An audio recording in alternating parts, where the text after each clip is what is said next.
Se glisser entre le ciel et l'eau, entre les vagues de nuages et les nuages d'écume, sur une planche magique. L'enchanteur de matière joue avec les résines des pétroles affinés pour dessiner des trajectoires éphémères sur nos grandes marées.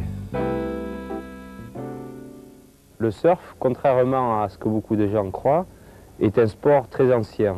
Et ça existait déjà en Polynésie et dans les îles Hawaï quand le capitaine Cook est allé les visiter.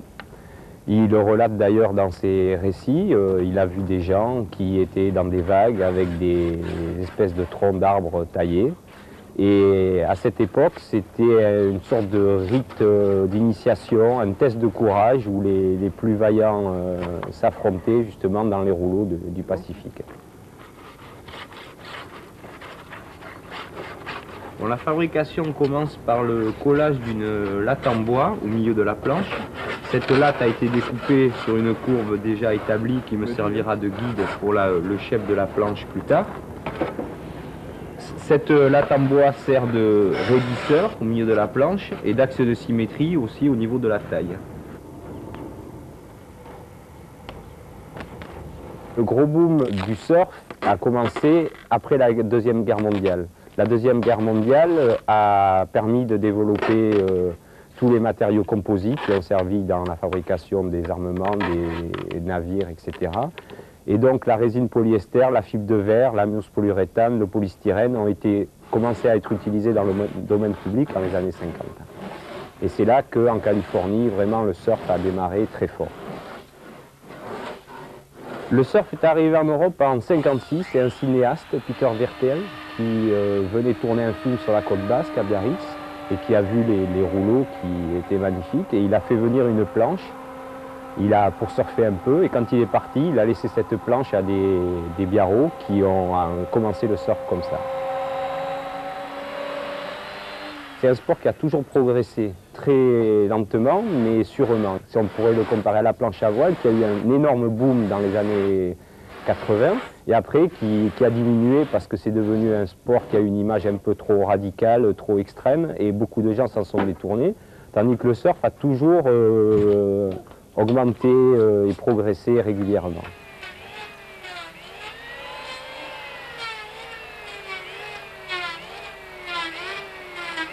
Le grand pionnier du surf, c'est un Hawaïen qui s'appelle Duke Kanamaoku, qui était en fait un nageur olympique qui a gagné des médailles dans les années 20.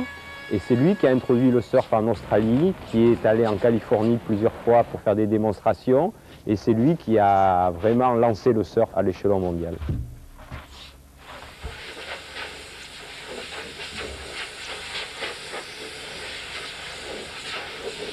La salle de Shep a un éclairage très spécial qui permet de voir les courbes de la planche et qui détaille en fait les différentes courbes. Et cet éclairage est très important parce qu'on travaille beaucoup à la main et beaucoup avec l'œil. Au départ, on a quand même des courbes qui sont données par des gabarits qui sont déjà tracés. Là, on a le gabarit de la planche avec une des courbes les plus importantes de la planche, c'est-à-dire la spatule et l'arrière de la planche qui relève. Ça, c'est pour moi l'élément essentiel de la planche. Si cette courbe est inadéquate, la planche ne marchera pas, même si tout le reste est parfait. Et l'œil est très important aussi parce qu'on travaille au départ effectivement avec des gabarits et quelques mesures, mais après, il faut que toutes les courbes soient faites de façon harmonieuse. Et là, on sent la planche avec les mains, on la regarde de tous les côtés, on la touche pour vraiment sentir le profil, l'affinage de l'arrière et les différentes courbes de la planche.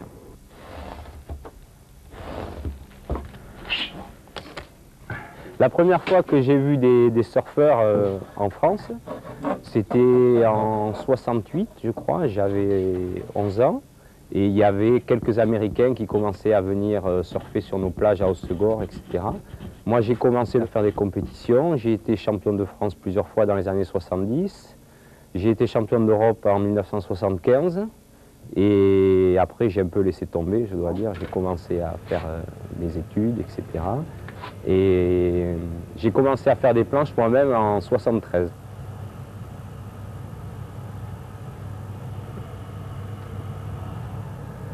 Et j'ai fini par avoir mon diplôme de pharmacien.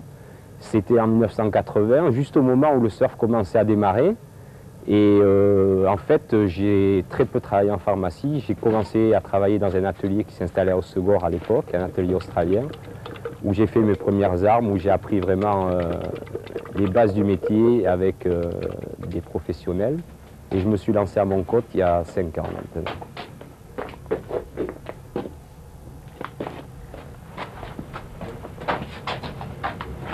Superfrog, c'est un peu un pied de nez aux Anglais et anglo-saxons. Le surf, c'est un sport qui est vraiment dominé par les anglo-saxons, qui a un vocabulaire très anglais.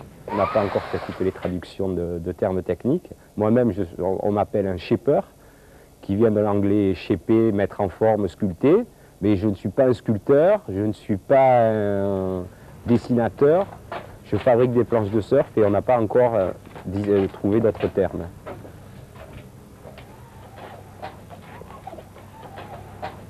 Il y a des grandes marques australiennes qui se sont installées en France. Il y a des marques françaises qui se sont créées en utilisant l'image surf. Et tout ça fait un peu un effet boule de neige qui a permis de connaître le surf dans des endroits où on n'en avait jamais entendu parler. Et maintenant, en France, on surfe quasiment sur toutes les côtes, depuis la frontière belge jusqu'à Nice, en Méditerranée, on surfe à peu près partout.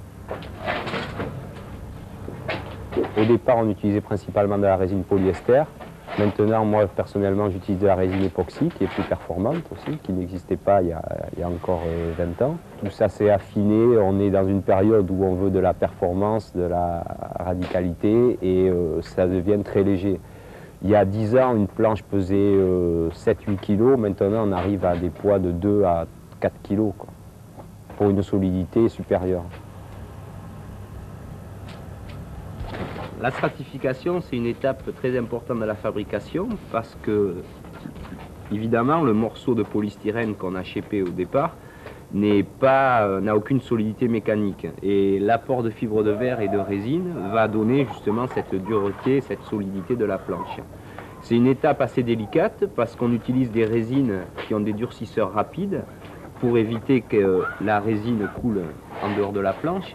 Et donc le glaceur, le stratifieur est pressé, je dirais, par le temps et doit opérer relativement vite tout en évitant de faire des défauts d'aspect et des endroits moins solides que d'autres. Et c'est un poste, je dirais, un peu sportif, quoi. Il ne faut pas traîner et il ne faut pas perdre son temps, on n'a pas trop le temps de rêver quand on fait ça. Le surf, c'est un sport qu'on ne peut pas mettre en équation, parce qu'on évolue sur un élément, une vague, qui est un élément mobile et qui n'obéit à aucune loi. Ça avance vers la plage et en même temps, la forme de la vague change. Comme par rapport au ski, par exemple, un surfeur, ça serait quelqu'un qui skierait sur une montagne, qui avance et qui change de forme sous ses pieds en même temps.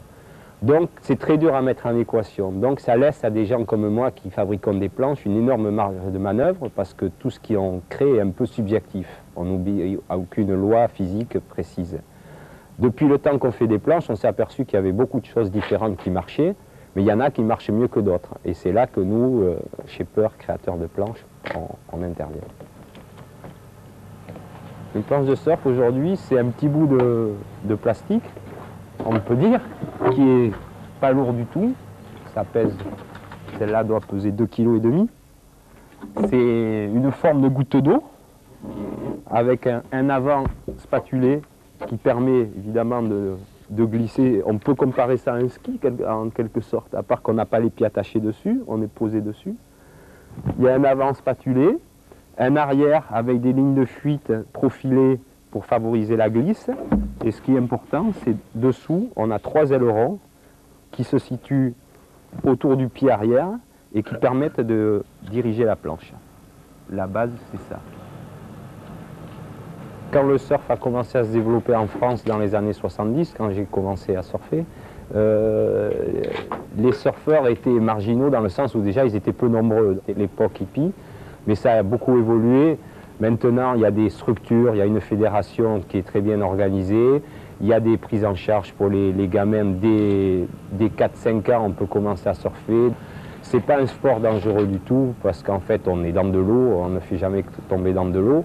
Il y a beaucoup moins d'accidents qu'en ski par exemple, très peu d'accidents graves. Il suffit de savoir bien nager. Et le côté marginal a complètement disparu. Maintenant, au contraire, la publicité, les médias utilisent l'image surf. Combien de fois on entend un homme politique disant qu'il surfe sur la vague du progressisme ou du renouveau ou des choses comme ça. On entend ça tout le temps à la radio. Et bon, c'est complètement rentré dans les mœurs. Maintenant, on fait partie un peu du décor. Pour l'instant, toutes les planches de surf sont fabriquées à la technique que j'utilise ici, c'est-à-dire qu'elles sont fabriquées à la main, shapées et stratifiées avec la fibre de verre. Mais il y a une tendance actuelle qui est à fabriquer des planches moulées de façon industrielle. BIC Sport, qui est le leader mondial de la planche à voile, depuis 2 ans s'est intéressé au phénomène surf. Je travaille avec eux depuis 2 ans. On a sorti 2 modèles. Un premier modèle il y a 2 ans de planche d'initiation, qui est une planche industrielle qui sort donc moins cher que ce que nous on fabrique à la main. Et ils vont sortir au printemps qui vient un deuxième modèle de planche plus performant, je dirais, pour atteindre le surfeur pratiquant moyen. Je travaille avec BIC en leur fournissant des prototypes qui servent à élaborer le produit final qui est moulé. Et il faut être réaliste, je pense que c'est une évolution logique de la fabrication. C'est-à-dire que quand le marché sera suffisamment important pour que des gros industriels se penchent sur la question, les planches seront en grande partie fabriquées de façon industrielle qui réduit beaucoup les coûts de fabrication. Alors nous, on a quand même, en tant que petit fabricant qui fabrique un peu de pièces à l'année, on a quand même un avenir en fabriquant du haut de gamme et du sur-mesure. C'est pour ça que, avant que tout soit fabriqué industriellement, le surfeur étant par principe un individualiste et qui aime bien avoir un produit personnalisé, on a encore de beaux jours devant nous.